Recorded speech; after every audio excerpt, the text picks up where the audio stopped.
शिद्दत से करेंगे हम कोई काम अगर, तो किसी भी बाधा के आने पर नहीं करेंगे फिर अगर मगर। नमस्ते दोस्तों, मैं हूँ आपकी साथी दीपिका। कहिए कैसे हैं आप? उम्मीद करती हूँ सब स्वस्थ होंगे और अच्छे से होंगे। आज फिर आई हूँ छोटी सी एक कहानी के साथ। ये कहानी है एक महिला की जो नित्य प्रतिदिन एक मंदिर में जाया करती थी और पूजा किया करती थी। ये उसका डेली का रूटीन था। तो काफ़ी टाइम के बाद वो मंदिर में गई और वहाँ जाकर पुजारी से बोली कि पुजारी जी, अब मैं आपके मंदिर में नहीं आया करूँगी। पुजारी जी एकदम से हैरान हुए और बोले, क्या हुआ? क्यों ऐसा कह रही हो? आप तो रोज़ ही भगवान को जल चढ़ाने या प्रार्थना करने आती हो। लेकिन उसने कहा कि अब यहाँ पर बहुत ज़्यादा शोर-शराबा होने लगा है। लोग एक तरह से यहाँ पर घूमने आते हैं, दर्शन के लिए नहीं आते। यहाँ पर बैठकर बातचीत करते हैं और फ़ोन में ही व्यस्त रहते हैं, जिससे मैं पूजा नहीं कर पाती और मैं परेशान हो जाती हूँ। फिर क्या फ़ायदा मेरा मंदिर आने का? इससे तो अच्छा है मैं घर में रहकर ही नाम सिमरन करूँ। तब पंडित जी मुस्कुराए और बोले, कोई बात नहीं।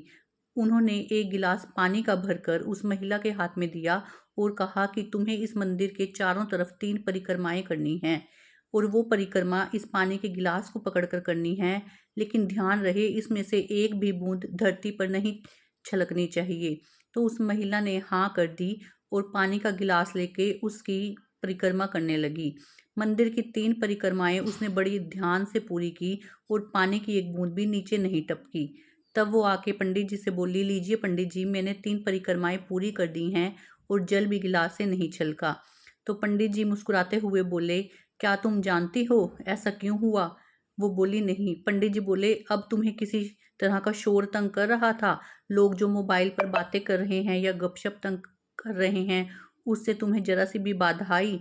तो उस स्त्री ने कहा, नहीं पंडित जी, मैंने तो उन बातों पर ध्यान ही नहीं दिया, क्योंकि मेरा सारा ध्यान तो इस गिलास के पानी को बचाने में और परिक्रमा करने में ही था। तो पंडित जी ने कहा, बस यही छोटी सी बात मैं तुम्हें समझाना चाहता हूँ। अगर तुम एकाग्रचित होकर यहाँ बैठकर परमात्मा का नाम लोगी, तो तुम्हें यहाँ पर होने वाली गपशप, शोर या फिर मोबाइल फ़ोनों पर होने वाली बातें परेशान नहीं करेंगी। इसलिए कमी तुम्हारी सोच में है, तुम्हारी एकाग्रता में है। अगर तुम ऐसा करोगी तो कुछ भी तुम्हें परेशान नहीं करेगा। पंडित जी की बात महिला को समझ आ गई और उसने उनसे माफ़ी मांगी और बोली, पंडित जी, नित्य क्रम की तरह ही मैं हर रोज़ यहाँ पे मंदिर पहले की तरह ही आया करूँगी। तो दोस्तों, कहानी तो छोटी सी है, लेकिन हमें भी एक सबक देके जाती है कि जिस काम को हमने करना है उसमें चित्त लगाकर, मन लगाकर और एकाग्रचित्ता के साथ अगर हम करें, तो कोई भी डिस्ट्रैक्शन हमारे लिए प्रॉब्लम खड़ी नहीं कर सकती। हम लोग तभी काम को करने से पीछे छूटते हैं जब उसमें हम सही ढंग से मन नहीं लगाते, अपना 100% उसमें नहीं देते। इसलिए आज से जो भी काम करें उसमें पूरी तरह तल्लीनता दिखाएं और आसपास की बाधाओं को या प्रॉब्लम्स को नज़रअंदाज करें। तब देखना आपके काम अपने आप होते जाएंगे और किसी भी तरह की दिक्कत आपको नहीं आएगी।